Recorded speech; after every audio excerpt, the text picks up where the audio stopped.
Welcome to another ISB show. I'm your host Sahil here with Rahi and Roy, finishing up the Asian World Cup qualifiers. There's only one match today, and we have to talk about it because, boys, it was a match that we were super hyped for. Roy wearing his Indonesia shirt, but guys, it was of course Indonesia, Japan, and we thought it might end up one way, and it kind of ended up in a direction. Rahi, I think you were the one who were closest to the final score, and that of course was a Japanese victory. Do you know what you do with this game, Roy, if you're an Indonesia fan? Do you know what you do with it? Forget about it. Be like a goldfish, as Ted Lasso would say. That's exactly what I was going for. You know that day-old sushi you have in your fridge? Yep. Take it, put it in a bag, put it in the trash can, take the trash bag, take it out, put it in the garbage collection. Let the garbage company come, take that bag, get it out of your house, get the smell away from you, go buy some new ingredients, cook a fresh dinner. That's what you need to do, Roy. We didn't expect anything different. You could see this coming. Forget about this game. I haven't paid my trash bill, so I'll probably have to take the trash to the dump myself, which is unfortunate. You guys don't have that same problem? You guys pay your trash bill every month on time? Jeez Louise, responsible dudes, you guys. But this was, this, again, man, I really, really feel for Indonesia fans, even though this was the result that the world expected. It's Japan. Japan is a world-class team. Let's be real. Japan is up there with the likes of, I don't want to say Belgium because they're in a dark place, but they're up there with all these great teams. I would throw them in the top 10 in the world, probably around number 9 or number 10 at this point. They are phenomenal national team. So the scoreline, nothing to be embarrassed of, but those first 35 minutes, guys, there were chances. Yeah. Indonesia defended well. Geez. I want to talk about that because obviously Indonesia had the first initial chance of the match, which is, of course, Rahi, your boy, Ragnar. Yeah, and Orat Manggoen. Orat Manggoen. And I know it's hard. Look, I know it's a one-off chance, but it's so important to finish a chance like that, especially against a team like Japan. If you score that goal, it completely changes the complexion of the match. Japan's coming from behind in the rain in Jakarta. Now, is it possible Japan would have found a way anyway? It's possible, but it completely changes the dynamic of the match. Yeah, and that's what it comes down to. You see the difference in quality that the Japanese team has. Those little moments, those, when they're in good positions, the finishing from the Japanese players was incredible. I mean, that Minamino shot off the second goal off the post. Yeah. Unbelievable. So that's the difference, right? And you accept, as Roy said, there's no shame in losing to Japan. There's no shame in losing to Japan 4-0. This is an incredibly talented Japanese team, and they showed it in the little moments. Orat Manggoen gets in a good place, doesn't finish that chance. Yes, it could have changed the beginning trajectory. Let's be honest, the first 30 minutes, Indonesia was very impressive. They were pressing, they were winning the ball back, they were creating chances. They just didn't do what Japan did when Japan had those chances. Japan was clinical. And look, they're supposed to be. Those players play at the best clubs in the world, Roy. Yeah, they have world-class finishers. Indonesia does not. That's something, most teams do not have a world-class finisher across the world. And Japan does. They have a few of them. So that was a major difference there. Like you said, Indonesia had, I could count off the top of my head in that first half, 4 very good chances. Very good chances where they were a couple inches off, a sliding player off a cross.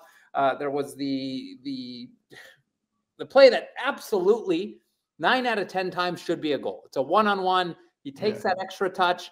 Seemed like it was a smart extra touch, and then he kind of fumbles it. And what a mess, man. Because like you said, after that moment, what could Indonesia then do? They could show their tactical awareness. They could play more defensive. They could play more Mourinho style, do the counterattack, bunker down, get 10 behind the ball, and it would have been a very different game. In that case, I would suspect a 1-1 tie, but the game got away from them. After 95 minutes against a world-class team, you're eventually going to give up some goals, and they did. Yeah, I want to ask Roy. Rahi and I were kind of chatting right before this. I want to take as a goalie yourself. I want to get your take on Martin Pos because he's been so good for Indonesia, but he's obviously in my opinion, was a combination of him and Jay Idzis responsible for the third goal, where just passing directly to the Japanese player. And then the last goal, do you think he should have done better? Getting beat on a near post like that. I know it was a fantastic finish, but the last goal, okay, the last goal was near post, upper netting. Yeah. I mean, he got left out to dry, man. He was left out in a blizzard on that play. He was alone. It felt like he was plopped down in Antarctica, and there was not a single human around him. That was ridiculous. What the Indonesian defense did on that play, allowing that player to essentially walk to that spot. Of course, he's going to plummet it in the top netting. I don't put that on the goalkeeper. What I saw and felt was he potentially could have read quicker that his defense had let him down and come out, close the angle a lot quicker. Instead, he kind of stayed and he waited. And then, of course, he's going to place it perfectly. But yeah, that one, he needs to come out. The third goal was a mistake. It was 100% a goalkeeper mistake. But for that ball to go between the defender's legs, I mean, it shouldn't have been a goal. You can't let that happen as a defender. But I want to caution all of us and also Indonesian fans, don't judge the players on today's game, because we know Jay Idzis is a great player. We know Martin Paz is a great goalkeeper. When you're playing against a team of this quality, and like Roy, you said, 95 minutes against them, you're going to make mistakes and you're going to look worse than you normally are, because it's exhausting to go against a team this good. So don't judge the players. We've seen this happen against good teams. Sometimes good players can look ordinary in moments. It's just very difficult, the intensity you have to maintain. So there is some learning for the Indonesian team, which they'll take from, see, these are the margins, right? Against a team like this, these are the margins. One minor mistake and they'll pounce. We'll go back to Indonesia for a second. I do want to talk briefly about Japan. We obviously have Japanese viewers out there as well. Guys, this team, we're talking world class. Roy, you said top 10.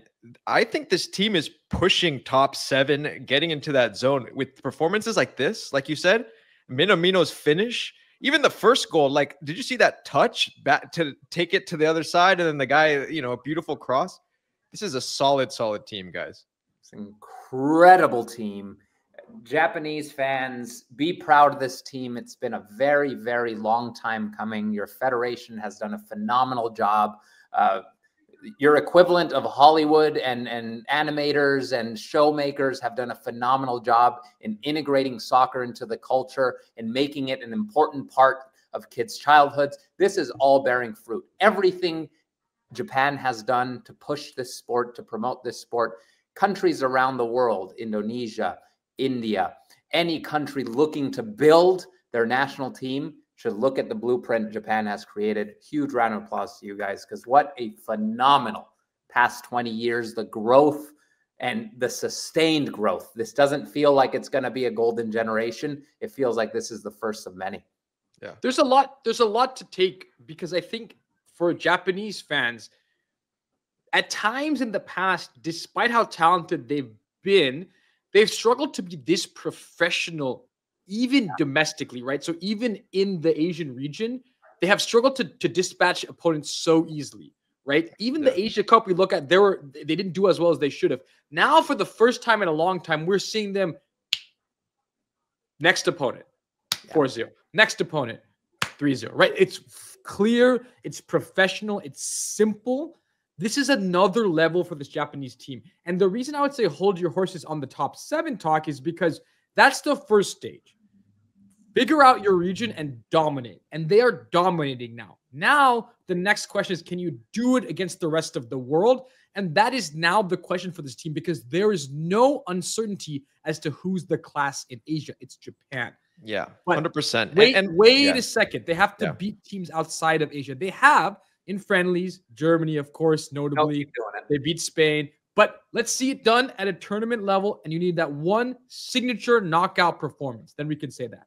Yeah, and look, I want to give a shout out to Zion Suzuki, because you're making that save on Ragnar, because he gets a lot of flack. A lot of people say, oh, he's perhaps Japan's weak point. But Zion Suzuki has stepped it up big time from where he was. Yeah, but that's still the truth. Yeah, that's still a fact. I think that he played a very good game, but if you look at an area where there's still some concerns, it is still at goalkeeper. Yeah. So, okay, going back now to and Japan, we'll see you in the US. You guys are going to be here for the World Cup. We know that's coming. Back to Indonesia. Speaking of the US, do you know where Zion Suzuki was born? Where is Zion Suzuki born? Newark, New Jersey, boys. Yep. That's where Zion Suzuki was born. He could have played for the US national team. Okay. Well, we will welcome the Japanese. They're halfway through the World Cup qualifiers and well on their way to making the World Cup. Okay, back to Indonesia. Big match again at home against Saudi Arabia now. Guys, how does Indonesia improve for the next match? We'll finish there. Go for it, Rahi. You have to be more clinical, right? You have to take your chances a little better. This wasn't a terrible performance when you think about that first 30 minutes. There's a lot that you can take from sort of the way you're able to match, the way you're able to attack. They were impressive going forward. You just got to be cleaner. You have to score more goals. The question has been throughout this qualification so far, who's going to score the goals? Where are they going to come from? Because they have not done it enough, Roy. My man, Orat Mangon, is a goal scorer, but he's missed another chance today. We need to see this team be more clinical. The other thing I liked Arhan's long throws. That's a nice little weapon that added to the arsenal. It created some confusion in the box. Suzuki struggled at times with those. I'd love to see them use those long throws against Saudi Arabia. It just sows confusion and chaos, you know? Yeah. I think you nailed it. And I think it's a hard question because Indonesia now find themselves in a very difficult position. They've lost their last 2 games. One of those 2 games was against arguably the worst team in the group. This game is against the best team in the group. So confidence-wise, I don't think the Indonesian players are feeling all that good about how the past couple months have gone anymore. And it was a hot start. Let's be real. It was a very hot start. It was a shocking start. It was a surprise start. The world got behind Indonesia. And now is the true test. Can they overcome their past 2 losses mentally? Can they learn to be confident? Because you saw a lack of confidence. That's when you miss a one-on-one chance, there's something. There's something that you're not sure of. You don't know when to shoot. There's questions in your mind as you're playing. They need to remove all that. They need to play confidently. They need to stay on the ball. They need to possess. They need to rebuild that confidence that they had a couple months ago, because otherwise, I don't see Indonesia winning. If they can't get back that confidence, that fire, that passion, the passion's always there, but the fire and the confidence, if they can't get that back ASAP, it's going to be a very hard rest of qualifying. I do think this next match it's a great match to have at home because you've seen this match and everything that kind of could go wrong went wrong. Martin Paz passing Jades, the stalwart, missing that chance to clear the ball. Ragnar missing the goal. Now you get a chance to redo all those scenarios because those same scenarios will present themselves against Saudi Arabia. And will it go the same way, Rahi? That's what you, I think, need to do. And, at this point in time, it's like, look, you get the bad game behind you and now go back to what you can do.